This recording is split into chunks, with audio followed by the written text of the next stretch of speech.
सरकारी कर्मचारियों की चलाई जा रही आरजीएचएस योजना में घोटाला करने वाले 7 पुलिसकर्मियों को एसपी दिंगत आनंद ने सस्पेंड कर दिया है।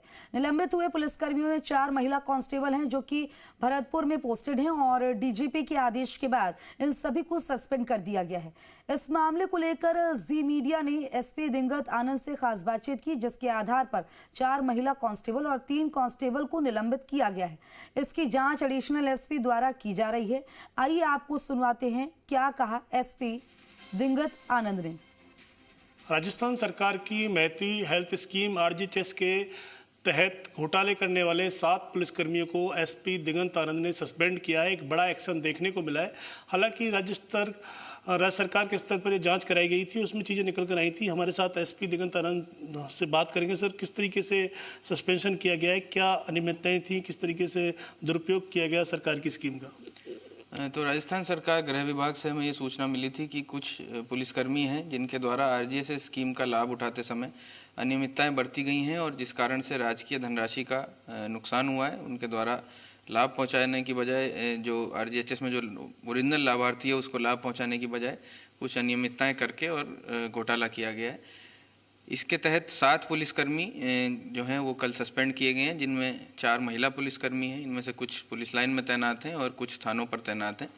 इनके विरुद्ध किस तरह से घोटाला किया गया, इसकी रिकॉर्ड्स जो हैं वो हेल्थ डिपार्टमेंट से लिए जा रहे हैं। एडिशनल एसपी स्तर के एक अधिकारी के द्वारा इसकी प्राथमिक जाँच की जा रही है, जिससे ये निर्धारित किया जाएगा कि जो जाँच है उसमें ये सामने आएगा कि जो अन्य हितधारक हैं, जैसे कि जो फार्मेसी हैं, जो प्रिस्क्रिप्शन करने वाले डॉक्टर्स हैं और जो लाभार्थी हैं, उन्होंने किस प्रकार से और किस किस की क्या भूमिका रही है इस घोटाले को अंजाम दिया है। सर, इसमें एक चीज़ निकलकर और भी सामने आ रही है कि कुछ आरपीएस स्तर के अधिकारियों के नाम भी शामिल हैं, कई और भी पुलिसकर्मी हैं। एक बड़ा, हालांकि विभाग की जो जांच हुई है, अन्य विभागों की सरकार ने जो कराई है वो बड़े स्तर पर हुई है, लेकिन भरतपुर के अंदर ऐसे कौन कौन से और भी कई बड़े नाम सामने आ सकते हैं जिन्होंने जो स्कीम है इसका दुरुपयोग किया, अपने परिजनों को लाभ पहुँचाया, या अब उनसे जो राशि का पुनर्भरण करने के लिए कोई आपकी तरफ से कोई नोटिस जाएगा कि भाई सरकार की जो राशि जो हेल्थ स्कीम के तहत उन्होंने जो राशि है बजट का दुरुपयोग किया उसको पुनर्भरण किया जाए?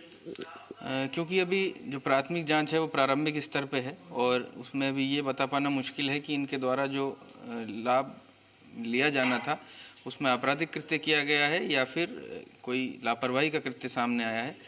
जब ये निर्धारित हो जाएगा तो उसके बाद सज़ा का निर्धारण किया जाएगा। जैसा कि उच्च रैंक के अधिकारियों के बारे में आपने बताया है, तो हमें जो सूचना प्राप्त हुई है संबंधित विभाग से, उसमें आरपीएस स्तर के अधिकारी नहीं है। संभवतः उनकी जो अनुशासनात्मक जो अथॉरिटी होती है उनको ये सूचना दी गई होगी, क्योंकि कांस्टेबल की डिसिप्लिनरी अथॉरिटी एसपी के पास होती है, तो हमें उनकी जांच के आदेश मिले। तो ये थे एसपी दिंगत आनंद, जिन्होंने बताया कि जो घोटाला हुआ है उसकी जांच की जा रही है, प्राथमिक जांच है और सभी जो एजेंसी इसमें है जो कि आरजीएचएस स्कीम को गवर्न करती है या जिनका गवर्निंग की जाती है, जिनके द्वारा संचालित की जाती है, उन सभी से बातचीत करके जो सारे स्टेक होल्डर्स हैं उनसे बात करके पूरी स्कीम की में कहाँ घोटाला हुआ, किस तरह की अनियमितताएं बरती गई, उसकी जाँच की जाएगी और फिर आगे कार्रवाई की जाएगी।